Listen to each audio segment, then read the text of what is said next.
Hello, I'm Camille Deondra Stewart, professionally known as Minnie St. Today's presentation is Mastering the Fine Print, a blueprint for disabled entrepreneurs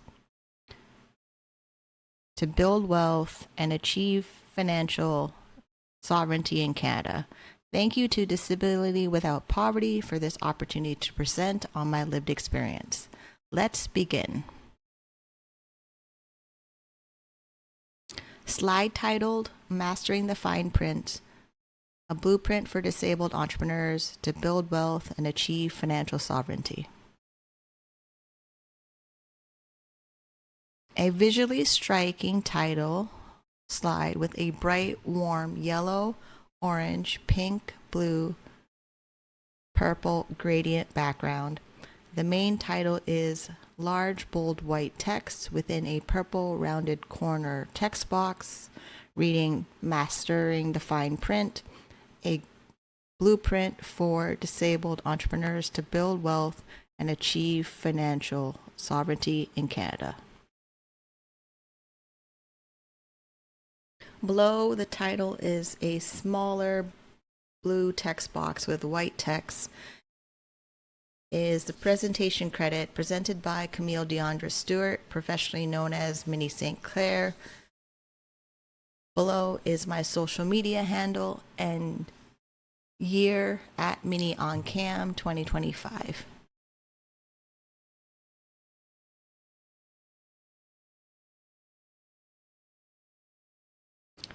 Slide 2, title Land Acknowledgement.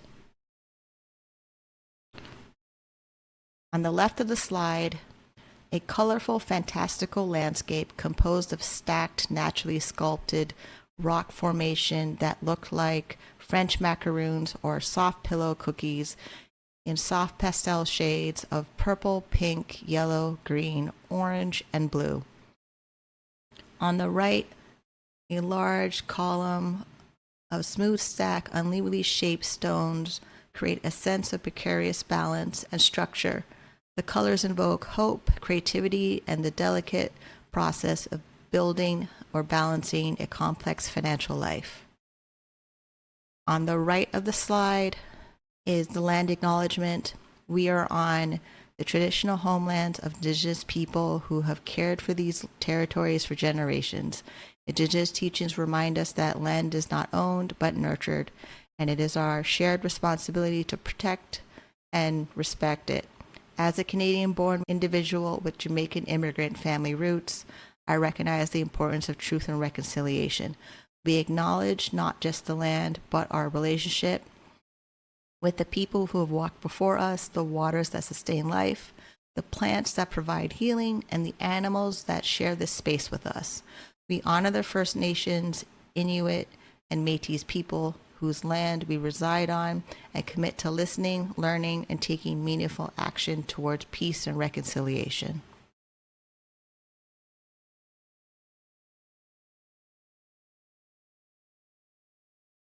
Now slide 3, the disclaimer, emphasizing the learning journey.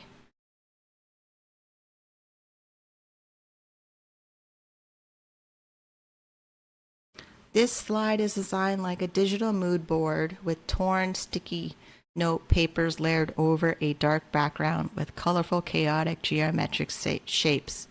The central image is a split promotional poster titled From Benefits to Boss. Inside the graphic image on the left, a man dressed in a business suit is seated at a desk in a dark yellow, orange lit room. The figure is rendered in black, white, and gray, looking frustrated and defeated at his laptop labeled Benefits. Inside the graphic image on the right, the same black man is now standing confidently at a sleek, modern desk in a bright orange, pink, and purple lit room where the background glows look like a bright sunrise on a spark explosion. He is positioned triumphantly over laptop labeled Boss, his hands resting on or near the desk in a gesture of confident command. The overall mood conveys a dramatic, successful transformation from financial constraints to entrepreneurial freedom. In smaller yellow text box with black text, emphasizing the learning journey. On the right is a disclaimer text, and it reads this: I openly share my financial journey and insights I've gained while pursuing self-employment on the Ontario Disability Support Program, ODSP. This isn't just theory, it's a practical blueprint for building wealth and navigating benefit rules born from decades of frustration, dedicated research, securing supplemental insurance, personal trial and error, and intentionally building faith, confidence, and self-esteem. Part of this accelerated growth has involved a conscious choice to invest financially in specialized knowledge and guidance from private companies and individuals, understanding that this would significantly speed up my entrepreneurial learning curve. I aim to show that financial independence and financial resilience are achievable while living well with episodic disabilities. It's vital to remember that my path is unique to me. I work closely with appropriate professionals and remain fully compliant with ODSP policy directives while taking massive action towards my goals. This includes successfully integrating the Canada Disability Benefit into my overall financial planning, leveraging the fact that the Ontario government has fully exempted from ODSP clawback, income calculations. While my experience illustrates what's possible, they're not a substitute for professional advice. Your journey will be unique to you, and it's essential to consult with qualified professionals to create a strategic, tailored, individual plan for your circumstances.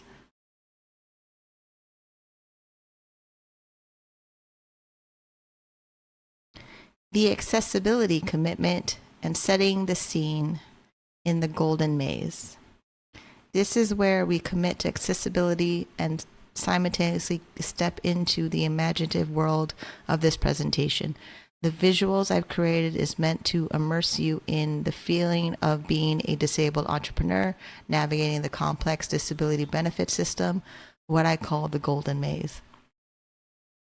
Image on the left, a symbolic illustration of 3 Black disabled entrepreneurs, all dressed in formal blue business suits, standing confidently with a complex glowing golden maze at night. On the right, a Black woman who is a wheelchair user looks forward. To her left, 2 Black men stand tall, one using a cane and the other having only one arm. They are accompanied by a large, majestic golden goose with prominent wings. The smaller geese visible in the dark background are also golden geese. The presence of these golden geese alongside the entrepreneurs themselves symbolize that the entrepreneurs are the valuable assets and the source of financial freedom. Image on the right, the image continues with another symbolic illustration of 3 Black disabled entrepreneurs walking with purpose through a bright golden maze. In the center, a Black man who is a wheelchair user holds a map. He is flanked by a Black woman on his left side carrying a briefcase and a map, and a Black man on his right side holding a compass, symbolizing business management and the passage of time. And they are all dressed in professional dark blue business suits, moving forward with determination. To ensure our presentation stays within the allocated time while remaining accessible, I won't be reading the image visuals out loud for every slide. I have read image descriptions for slide 1 through 4, and I'll read slide 8 to provide a clear, strong narrative for this presentation.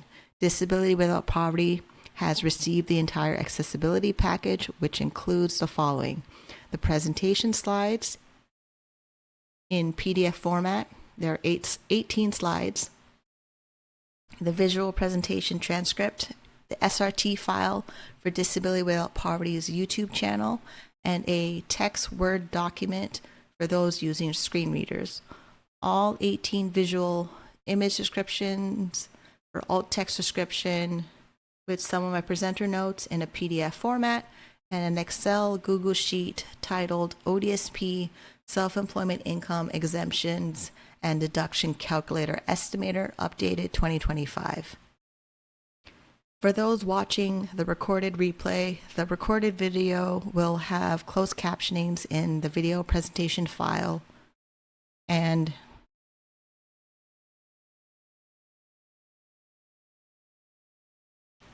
will be available on Disability Without Poverty's YouTube channel.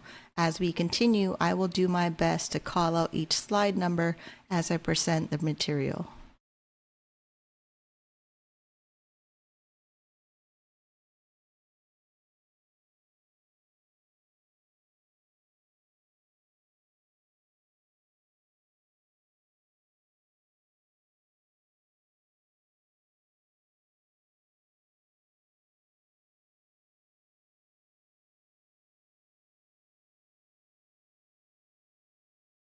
Slide 5, Introduction, Passion, Who I Am and What Happened. I'm a Black Canadian woman and digital entrepreneur. Definition of a digital entrepreneur is someone who creates and runs business using digital technology to reach a global audience. This can include a wide range of ventures such as online retailers, podcasters, and digital marketers who rely on the internet for sales, marketing, and operations. Digital entrepreneurs use platforms like social media, analytical tools, and e-commerce websites to connect with customers and manage their business. I have been self-employed since 2003, working from home with a US dollar-based business, home-based business, which includes my professional role as a live stream interactive adult entertainment, sex chat, webcam model, affiliate marketing, and online sales, paid content creator, and paid speaker. I live well with episodic disabilities, specifically a psychiatric disorder, bipolar disorder, and relapsing, remitting multiple sclerosis. I was diagnosed with psychiatric disorder in 2008, and I was diagnosed with multiple sclerosis, a neurological disorder, in 2013. Disability programs like ODSP, Canada Pension Plan Disability, CPPD, and the new Canada Disability Benefit are essential, but their legal structure of income and asset ceilings creates systemic barriers to build wealth and foster a scarcity mindset.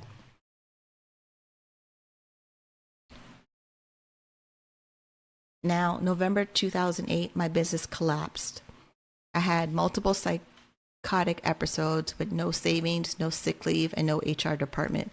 Definitely no EI, and I didn't qualify for CPP disability. My total contributions were too low, a little over $1,000. They're still too low today. They're still estimated to be $1,000. And if I was to get a CPP payment when I turned 64, it would be $29.18. Side hustles typically don't have this level of impact when things fall apart. Every week in treatment, my income and self-esteem became unstable. I was on Ontario Works from 2009 to 2011. It wasn't enough to survive on. The amount was $585, $592 in 2010, and $599 in 2011. I spiraled in and out of major depressive episodes, on and off of prescriptions, and then August 2007, I moved into my second market rent control apartment, and rent was starting at $725 plus hydro and tenant insurance.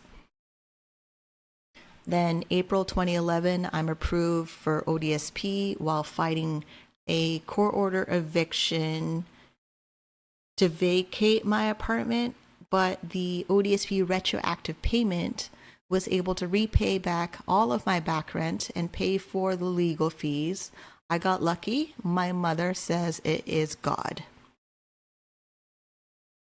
That is the catalyst and challenges I went through, and we're on slide 6.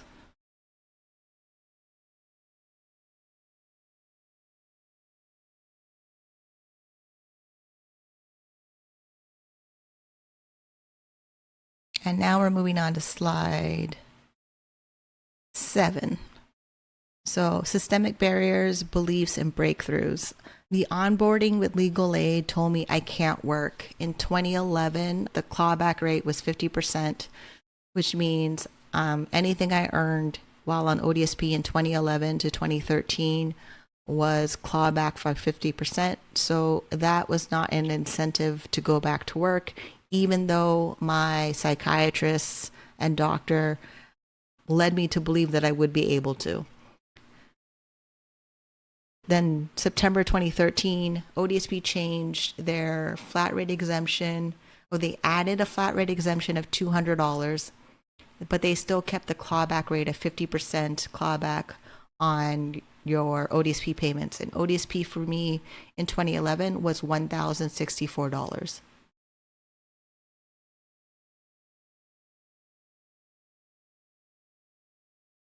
My business was profitable, but I'm told to abandon my ambition like it was dangerous. It triggered another major depressive episode with psychotic features from April 2011 to November 2016. ODSP ignored my self-employment income reports, telling me that most people don't want to be self-employed, despite their own policy directive having policy directive 5.4 self-employment income. And then in May 2025, in one of my bipolar hypomania states, a mental state, I found online a self-directed workbook with a self-assessment called Exploring Self-Employment Opportunities for People with Disabilities. And it's through multiple different organizations in Ontario that work with employment supports through ODSP. So we know that the information's out there, but it's buried under gatekeeping and incompetence. This to me is clear another indication that the system isn't truly invested in supporting entrepreneurs on ODSP, but I do not let that stop me. Now we're on slide 8. I just finished reading slide 7.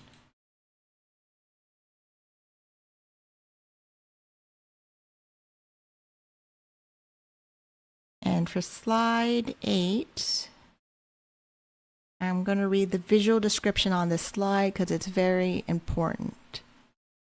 It has a before picture of an image on the left. A black man in a dark black business suit stands confidently in the foreground of a glowing golden maze. He holds a large antique style compass in one hand and a map and a golden key in the other. He looks purposefully to the right, symbolizing the mastery of direction and the tools needed to navigate challenges before his accident. The after picture on the left, the same black man is now in a wheelchair, is now a wheelchair user in a dark blue business suit in the foreground of a golden maze. He is looking forward to the right and holding a large detailed map in his hands, focusing on strategy. A large antique style compass sits on the golden floor next to him. The image symbolizes strategic shift in approach and the intensive use of knowledge and policy needed to navigate the complex disability and financial system after his traumatic accident.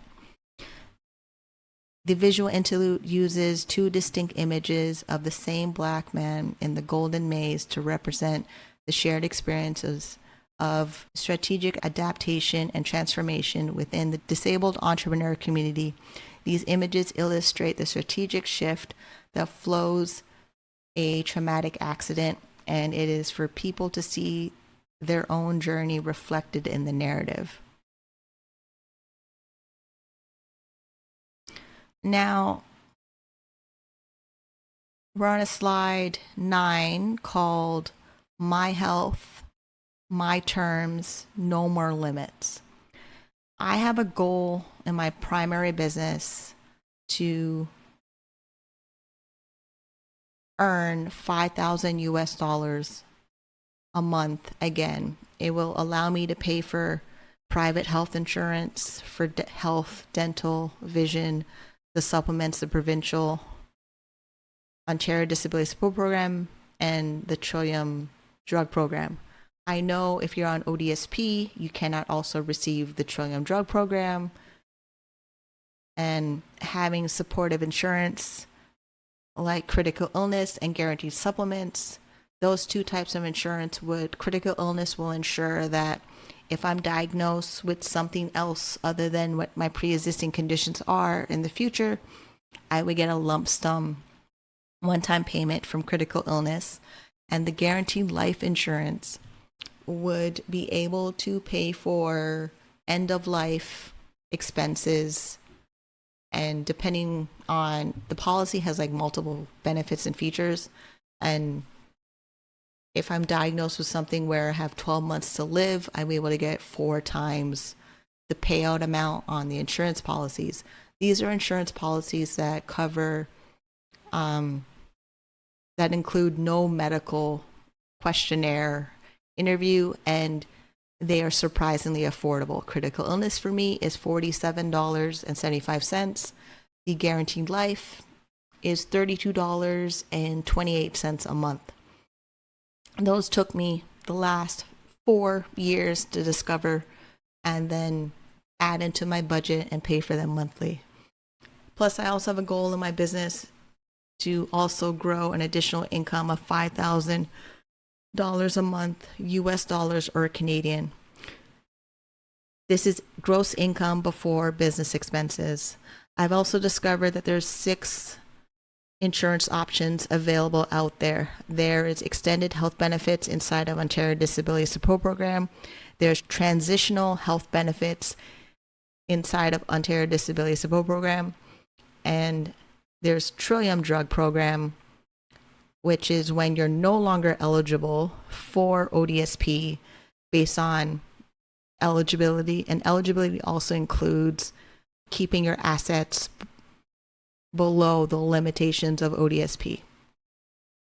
Then there's also exceptional access program and the assisted device program.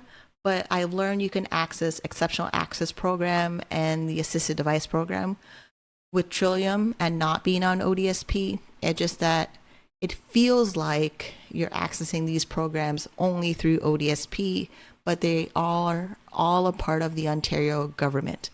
And I also discovered that private health insurance for health, dental, and vision, they have a insurance package for guaranteed acceptance, which covers some of pre-existing conditions, pre-existing prescriptions, might have to go through an approval process in the private insurance because they have their own drug formulary in there. And then there's also returning to post-secondary education, accessing health and dental student plans while attending full-time post-secondary education. And also Toronto Metropolitan University has some insurance plans available for part-time students. It really depends on the program you're taking and the educational institution you're attending. But the benefit of that is ODSP policy, Ontario Disability Support Program Policy Directive 5.18, exemptions of earnings. This is where it is the golden ticket game changer, I like to see it as.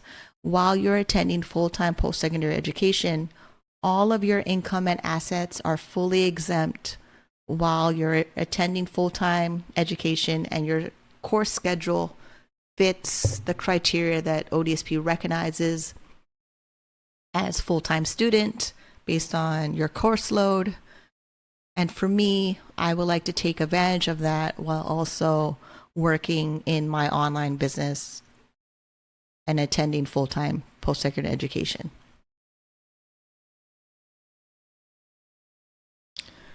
Now, the 6th option, we're now on slide 10.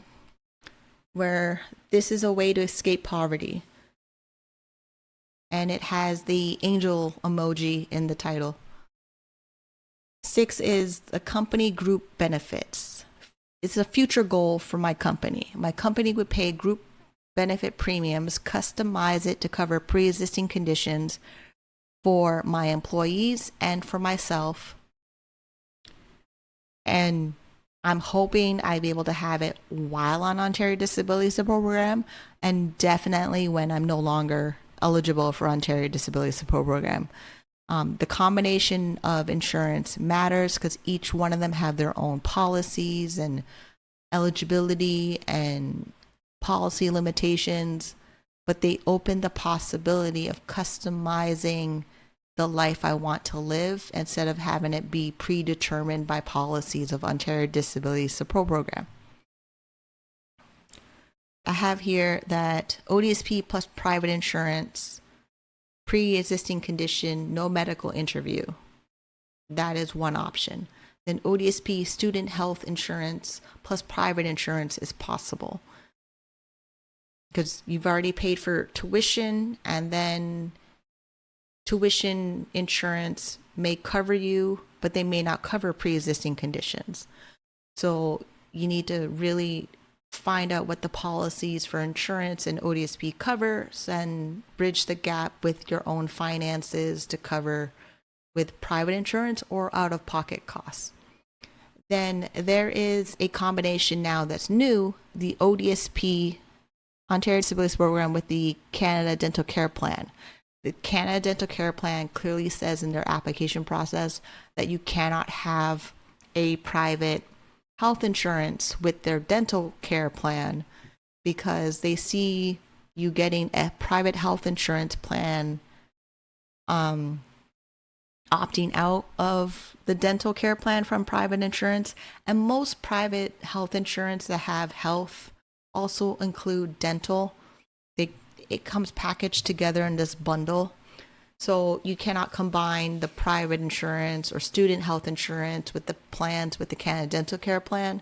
But we do have options, especially if you're an actively earning income from being an entrepreneur. And then Income Security Advocacy Center, they have a guide to health benefits in Ontario that they did this year in 2025. And there's also an accompanying webinar that is on the Steps to Justice website, and it's worth watching it to find what options are available, and it gives you a springboard of where to find other options in your own research. So my goal is to build my business, finish college, supplement health benefits on my own terms because I master the fine print. This isn't just about insurance, it's about empowerment, securing my health and future on my terms with less involvement of government social assistance programs. I've learned that also I can't have 100% zero government social assistance programs because there's so many of them that I do qualify for, and there's also a handful of them I don't want to qualify for, but I will have more knowledge to decide what my future self will accept and allow to have. Now, this slide 11, policy as a tool, not a trap. I've studied and understand ODSP Policy Directive 5.4 self-employment income like a gazelle running for my life. February 2023, ODSP lets a person with a disability earn up to $1,000 net income in a month with a clawback rate of 75% from work without losing their benefits support. Whenever I do my monthly budgets, before this came into effect in 2023, February, I always wished I would have at least $1,000 to earn more while ODSP. Finally, they do. But we still have the asset limit of $40,000 non-exempt assets. But we also have a policy directive 4.8 life insurance that says we're allowed $100,000 in segregated funds, life insurance, cash surrender value, annuities, or funds held in a trust. So the 100,000 is adding both of those as 100, but you still have your $40,000 non-exempt assets. The thing with that is financial literacy, understanding financial products, understand what works for you, what and your family, and in your budget or your family's budget, because a family could open your life insurance where you're the beneficiary, or you can open your own where you name a beneficiary to your account. We have many flexible options outside of social assistance that I wish was taught more openly in more spaces more frequently. My financial independence is currently tied to social assistance policy limitations. It's a sacrifice to remain eligible, and I choose to become wealthy and live free in sovereignty. Now, the Toronto Business Development Center taught me Form 3083E. There's also a form in French, the Business Income and Expense Report. It comes with instructions. This is what many caseworkers claim don't exist. So I would send in my business profit and loss financial statements or copies of paid invoices and copies of business contracts so that my caseworker understands I am self-employed. I'm in a legal business contract with my vendors and clients, and I provide a service or I sell products to them, and I'm being paid, and I'm doing everything in my ability to actively show I'm being competitive employed. Building a home-based business around my episodic disabilities meant learning I have to legally protect my business and my future. It's expensive and it's not covered by government programs. Welcome to slide 12, ODSP Self-Employment Net Income Calculator Demo Walkthrough. On the screen right now is my custom-built Google Sheets Excel spreadsheet. This is where we get practical. As a digital entrepreneur, I sell a digital download spreadsheet in my business that helps entrepreneurs, including myself, navigate the Ontario Disability Support Program, ODSP, Self-Employment Net Income Calculations. I love this spreadsheet, and I'm very proud I created it. It has taken me many years of work to make it simple enough to help me and others manage business net income. And some people have used it to estimate their ODSP employment net income reporting obligation, but I specifically made it for self-employment net income. Before we dive into the numbers, let's head over to cell B59. It has motivational text waiting for us. It says, do it for your future self. Pink emoji with stars. Pink heart emoji with stars. This spreadsheet is packed with links, ODSP policy directives, and CRA guidelines for your tax obligations and reporting obligations to keep you organized and focus on your goals. For this demo, we assume that the entrepreneur has already completed the first step, calculating their business net income by diligently keeping receipts and tracking business expenses. ODSP recipients must use the cash accounting method of income recording for ODSP income and expense reporting purposes. Under this method, income is recorded when it is received, and expenses are recorded when bills are paid. Hence, accounts receivable, post-dated checks, credit sales, IOUs, promissory notes are not considered income in the month received until they are cashed. And accounts payable, bills, invoices, business supplies delivered before being paid for are not considered business expenses until paid. This is quoted from ODSP Policy Directive 5.4, Self-Employment Income. We are starting with business net income. The goal of this spreadsheet is to help you figure out how to apply the standard ODSP net earnings exemptions, the first $1,000 of net income earnings threshold, Strategic compliance and executive function. It is vital to understand that ODSP business net income calculation is distinct from the net profit you report to the Canada Revenue Agency, CRA. ODSP has specific approved business expenses and a list of non-approved business expenses that often confuse people reporting to two government agencies, ODSP and CRA.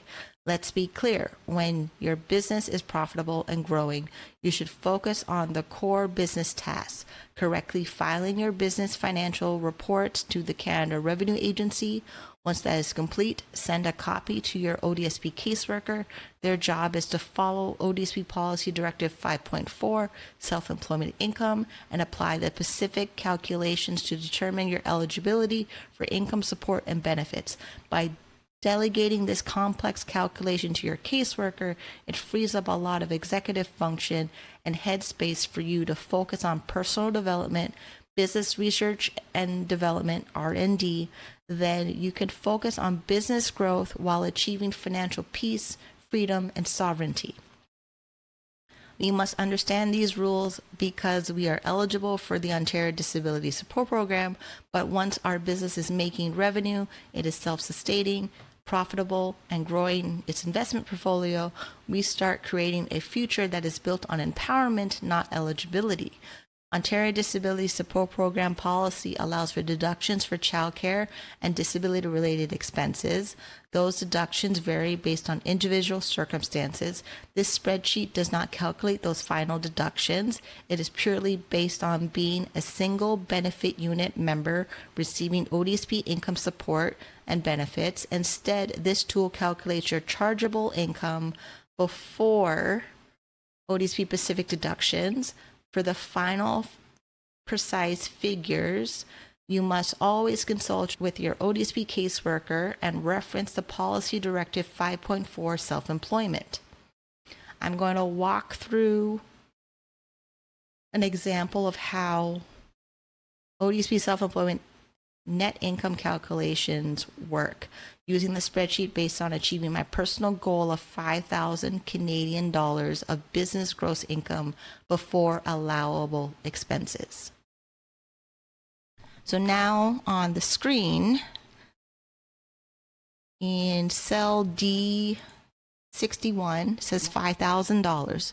It's under cell D59 for business gross income month, and on the right of it is column E, and in column E59 it says approved business expenses 75%. I chose 75% because it makes the math simple, and it's also a reminder of the clawback rate deduction of ODSP 75% for over $1,000. I wanted to keep the math as simple as possible. So if my business made $5,000 Canadian, then 75% of that would be $3,750, and my net income would become $1,250.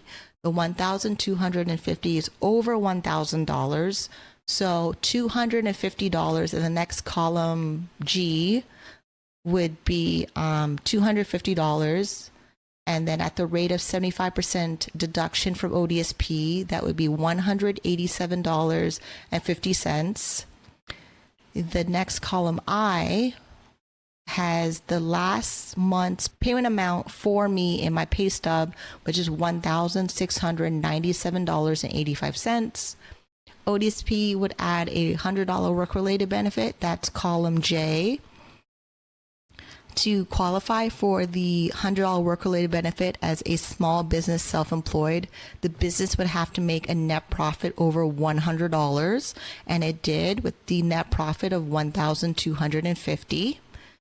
Then ODSP would give me $1,610.35 because from the deduction of $187.50, it's reducing the $1,697.85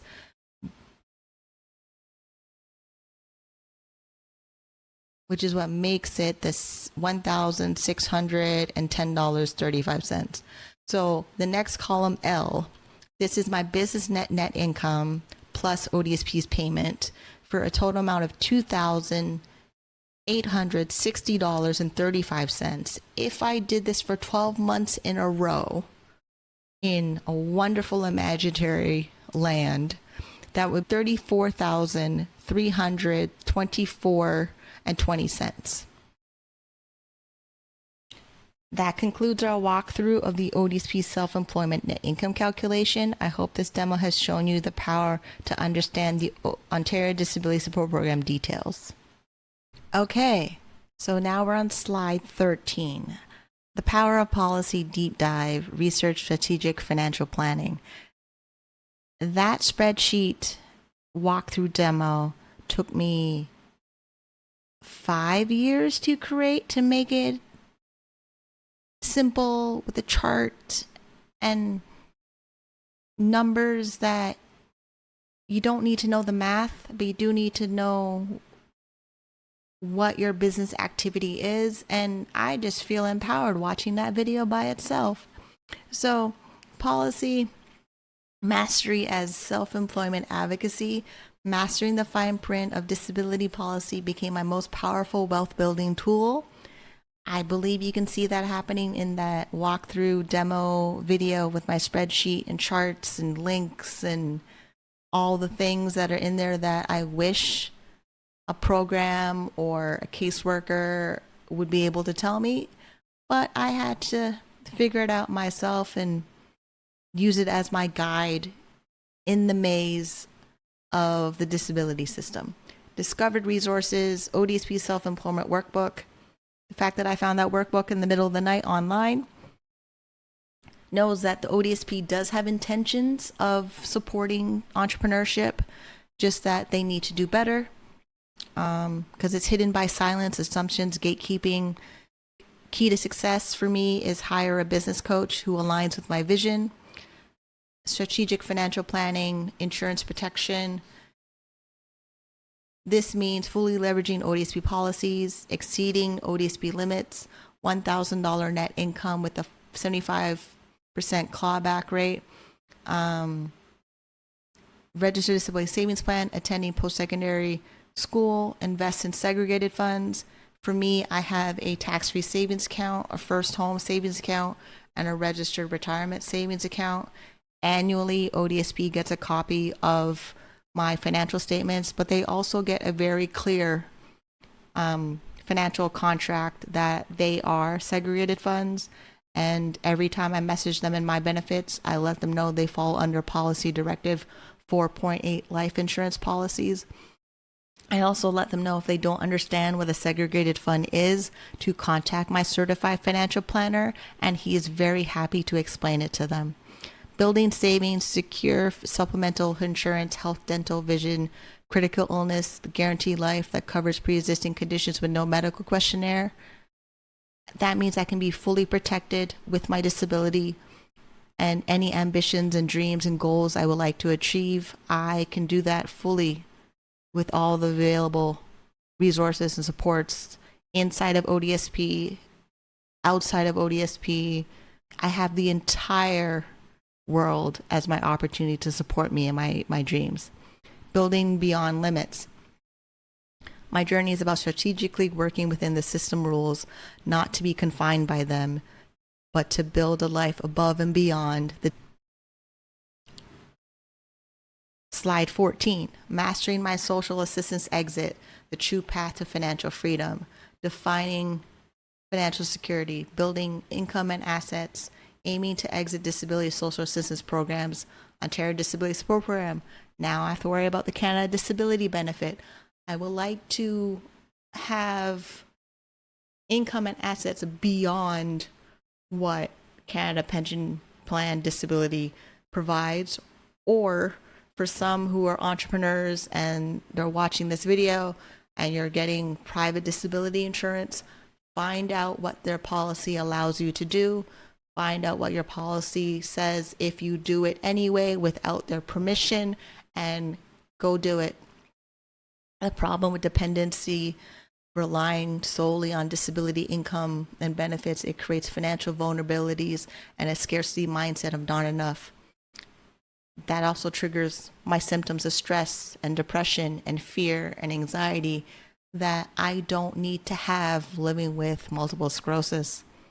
My benchmark is to earn $5,000 US. It would allow me to pay for private insurance, cover out-of-pocket costs, medical expenses, build a savings, invest, travel. My mom wants me to travel so badly. I would like to do that too, and reinvest into my business, build an exit transition off of disabilities assistance savings account. Yes, the world is focusing on, this is worth focusing on instead of the lack and scarcity built into poverty. The ultimate goal of creating wealth and freedom on my terms exceeds the poverty policy limitations, instability, and scarcity. This makes a positive affirmation for financial freedom. Putting it all together, the blueprint. For me, personal finance, I got on to following Dave Ramsey's 7 baby steps, mastering the financial behavior, eliminating debt, building savings, invest to exceed ODSP's limitations. $40,000 in non-exempt assets, $100,000 in a trust fund or life insurance, or trust fund plus life insurance equals $100,000. Then there's income limitations inside of the Canada Disability Benefit for the whopping $200 a month. I have adjusted this Dave Ramsey's 7 baby steps for the Canadian financial system and the gaps in the Canadian disability benefit system. So Dave Ramsey gave me a framework I could follow. Then I made sure to fit it into all the limitations and restrictions and into disability benefits, and I follow those 7 baby steps. That is how I manage my personal finances and entrepreneurship as my exit strategy. Yeah, I think that's why legal aid said my ambition was dangerous. I mean, they didn't directly say those words, but it definitely felt like they said those words to me in 2011. Transition from A, government assistance, to B, financial independence using Donald Miller's Small Business Flight Plan 5 bank accounts framework. Operating expenses, personal account, business savings, tax account, investment account. Going beyond the limitations of Ontario Disability Support Program and the Canada Disability Benefit. Inside of ODSP policy, it does say that they want you to have one bank account. And if you have more than one bank account, you need to explain to them why you have more than one bank account. But I'm operating my business so that it's sustainable and profitable and self-sufficient without ODSP's input. Mindset and motivation, sovereignty over scarcity. Financial concepts are simplified using existing proven frameworks. Remember, money is more about behavior than knowledge. Decoding disability policy to build wealth. ODSP policy is segregated funds, disability tax credit, registered disability savings plan, Canada Disability Benefit, so you can maximize your opportunities and calculate your own disability FU money number. So here is a visual of on the left, the Dave Ramsey 7 baby steps. Baby step 1, save $1,000 for your starter emergency fund. Baby step 2, this is where I am right now, pay off all debt except the house using the debt snowball. Part of my debt snowball includes my disability overpayment. I'm working to pay that off first, then I'll work on paying off my credit cards. Total debt is roughly $16,000. That is my legal obligation to pay back, whether I'm on disability or not. It's built into the system. If I'm not eligible for ODSP and I still have an overpayment balance, they still expect me to pay it off. And if I don't pay it off, they'll send it to the Canada Revenue Agency Government Collection Department. So poverty, owing money is built in to the system. Then baby step 3, save 3 to 6 months of expenses in a fully funded emergency fund. So yes, we have asset limits with Ontario Disability Support Program. We have income limits with ODSP's Canada Disability Benefits, CPP, RDSP, all of them have some type of limitation on income and assets, when your income is your most powerful wealth building tool, which brings me to baby step 4. Invest 15% of your household income into retirement. I've been doing that. Most of my money goes in my registered disability savings plan, then I have a tax-free savings account, then I have a first home savings account because I would like to be a homeowner, and then I have a registered retirement savings plan. Watching those accounts grow and still be legally eligible for Ontario Disability Support Program changes what's possible on so many levels. Like, it's a physical experience I'm having. And my caseworkers know that I'm right because I quote back the policy of what I'm allowed to have because the policy says so. Baby step, save for your children's college education fund. So Canada has a registered education savings plan. ODSP policy says that it's an exempt asset as long as it's used for the purposes of funding education. I am choosing to not have children, live a child-free life, but I could contribute to other registered disability savings plan if the family gives me permission. I would like to do that. I would like to do that without worrying about the opinion of a caseworker at my disability office. It would be really wonderful if I could do that. That way, other people can go to college, maximizing the benefits and resources we have in Canada. Baby step 6, pay off your home early. I am working to become a homeowner. It's better to work towards it than not work towards it at all. And baby step 7, build wealth and give. Dave Ramsey Baby Steps makes it very, very simple. I've been following that plan since 2017, and it has changed my life. I can honestly say that, even with the policies with ODSP, Canada Disability Benefit, Disability Tax Credit, Registered Disability Savings Plan, my disability is not going to go anywhere. I'm actually even having a relapse right now recording, and I'm still plugging away. I was able to put $50 towards credit cards and relapse and choose medications and prescriptions and all those things, where I still have to focus on entrepreneurship to move through the next stage of the choice of choosing disease modifying drug treatments for multiple sclerosis. Anything that's not covered in ODSP or the Ontario government comes out of my business income. So on the right here, it's a simpler, actually no, it's a specific detail version of the Donald Miller 5 bank accounts. Operating expenses account, it's the incoming and outgoing of your business income operations. ODSP also has a section in their policy for loans in 5.10, but I'm trying to cash flow my business as much as possible and not borrow money. Personal account, that is where I pay myself a paycheck, a salary in my personal account. I do not mix personal with business expenses. This is where I would pay myself a living wage. And then from my personal account, which is my personal income, but is gross income, me paying a salary, this is where I invest 15% into retirement accounts when I get to baby step 4. I'm still on baby step 2. Business savings account is, for me, where I save 5 to 10% of business income. So the business makes its income, then the business saves 5 to 10%. I'm basically following the richest man in Babylon by doing that, where you save 10% of all you earn. You can save more, but all you earn is yours to keep.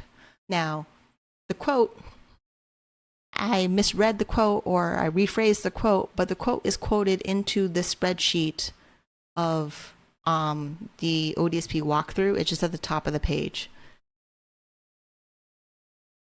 Yeah, business assets under ODSP, $20,000 limit. because ODSP has to put limits on everything. So that's also there. I'm mindful about it. I pay attention to it. Then I have my tax account where I set aside money for taxes. Keeps me ready for tax time, and there's no surprises with Canada Revenue Agency.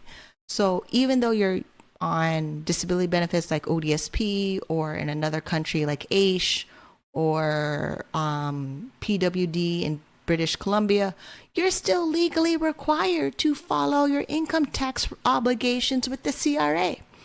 So there's income taxes, provincial and federal.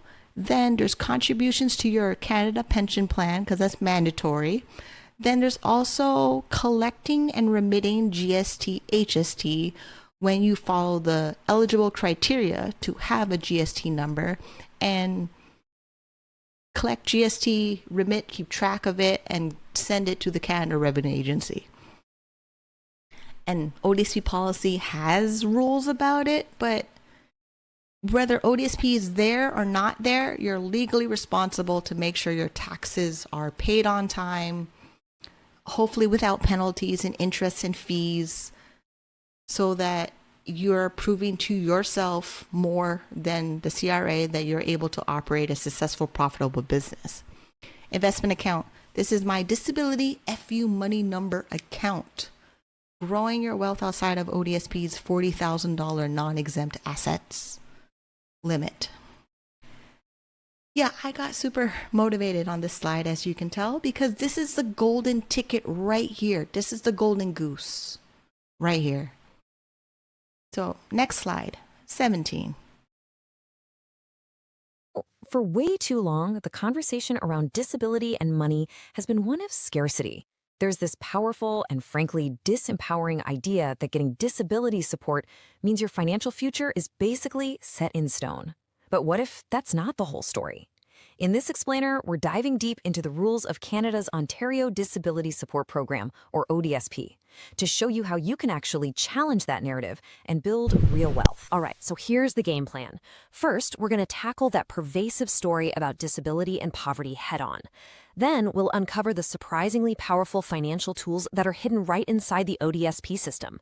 After that, we are going to bust some of the biggest myths that stop people from taking action. And finally, we'll map out how to find a really tangible goal, your personal financial freedom number. So let's kick things off with that common story. It's a narrative that shapes everything: policy, how the public sees things, and, most importantly, how people who are on disability support see their own financial potential. This question, man, it just gets right to the heart of it, doesn't it? So many people with disabilities feel exactly this way, like the financial system is just a maze of no's and restrictions, not a set of tools you can actually use to build a future. And that feeling of being trapped, it's not just a feeling. It is backed by some pretty stark reality. 1 in every 6 Canadians with disabilities lives in poverty. That's double the rate of those without disabilities. This isn't just bad luck. It's a systemic issue. So the story we're all told pretty much forces you into survival mode. But what if you could do more than just survive? What if you could actually thrive? Not by fighting the system, but by getting to know its rules so well that you can use them to your own advantage. And that's exactly what we're about to get into. Okay, this is where things get really interesting. This is the most empowering part of this whole conversation, unlocking the financial tools that are already available within ODSP. These are called exempt assets, and trust me, they are the hidden keys to building wealth while you're on the program. The first, and probably the most well-known tool, is the Registered Disability Savings Plan, or RDSP. Seriously, this thing is a total game changer. It's an investment account made specifically for people with disabilities, and any money you have in it or any money it earns is completely invisible to ODSP. It doesn't count towards your asset limits at all. This is your foundation. Okay, but this is where a lot of people hit a wall. They hear about the RDSP, but then they assume that other amazing accounts, like a TFSA or an RSP, are totally off limits. The truth is, they can be exempt too. But it all comes down to one single critical detail. And here it is. This is the secret sauce. Where you hold your investments is everything. If you have a TFSA or an RSP at a regular bank, yep, that counts towards your $40,000 asset limit. But, and this is a huge but, if you hold those exact same accounts through a life insurance company, investing in something called segregated funds, they're treated totally differently. And suddenly, up to an additional $100,000 can become exempt. This is a massive and often overlooked strategy. So, what on earth are these segregated funds anyway? Well, think of them as investment funds that are wrapped up in an insurance contract. Because they're technically an insurance product, ODSP looks at them differently. It puts them under the policy for life insurance, not general assets.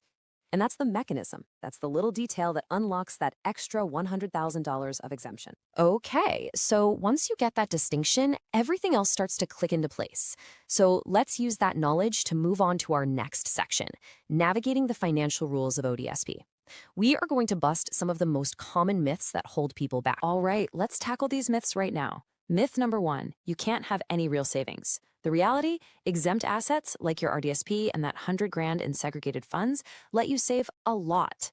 Myth number 2, earning money isn't worth it? Nope. The truth is ODSP has a really generous income exemption. And finally, the big worry, my investment growth will cut my benefits. Again, not true. When that growth happens inside these exempt accounts, it's protected. Let's just pause on that earning myth for a second, because this number is so important. As of recent updates, you can earn up to $1,000 of net income every single month from a job or your own business, and it will not reduce your ODSP payment by a single penny. The system is designed to encourage work, not punish you for it. Okay, so now you have the tools, you understand the rules, it's time to set a target. And that brings us to our final section, defying your freedom number. This is about setting a real, tangible goal for your own financial independence. Now, the source material for this calls it something pretty provocative, the disability FU money number. Yeah, it's a bit blunt, but you know what? It perfectly captures the goal. It's about achieving a level of financial freedom where you are no longer dependent on the system. So what is it exactly? Well, put simply, it's the finish line. It's the total amount of money you need in your investments to generate enough income to completely replace your disability benefits. It's the point where you can confidently step away from support because your own wealth has you covered. And how do you figure out your number? It's actually way simpler than you might think. Step 1, figure out the annual income you need to live comfortably. The source uses an example number of about $21,000. Step 2, you just multiply that annual income number by 25. This is based on a really common financial planning idea called the 4% rule. So in our source's example, that freedom number works out to about $533,000. And look, I know that can sound like... Okay, so that was my AI version of my video explainer of how I put everything all together and all the slides that happened. And we are at the end of the presentation. I'm very happy.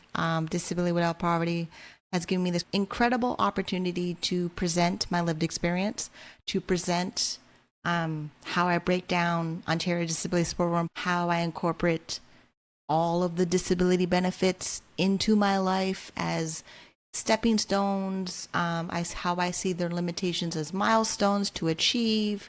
And thank you. We reached the end of the disability financial independence journey through the Golden Maze.